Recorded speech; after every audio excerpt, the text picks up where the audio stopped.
وفاقی وزیر داخلہ محسن نقوی نے جناح انٹرنیشنل ایئرپورٹ کا 2 گھنٹے کا طویل دورہ کیا۔ ریجنل ڈائریکٹر FIA کراچی بھی اس موقع پر موجود تھے۔ وزیر داخلہ محسن نقوی نے کاؤنٹرز پر امیگریشن پروسیس کا جائزہ لیا۔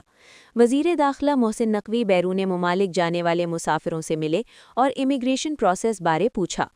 وزیر داخلہ محسن نقوی نے سعودی عرب جانے والے بعض مسافروں کی سفری دستاویزات چیک کیں۔ وزیر داخلہ محسن نقوی نے FIA حکام سے بعض مسافروں کی سفری دستاویزات کی تصدیق کرائی۔ بعض مسافر سوالات کے درست جواب دینے سے قاصر، ملازمت کے بارے بھی صحیح معلومات نہ دے سکے۔ وزیر داخلہ نے نامکمل دستاویزات کے حامل 3 مسافروں کو روکنے والے FIA کی ASI عامر لاشاری کی حوصلہ افزائی کی۔ اس موقع پر وزیر داخلہ محسن نقوی نے گفتگو کرتے ہوئے کہا کہ ASI عامر لاشاری نے فرض شناسی کی اعلیٰ مثال قائم کی۔ ایسے باصلاحیت FIA ملازمین ہمارا سرمایہ ہیں۔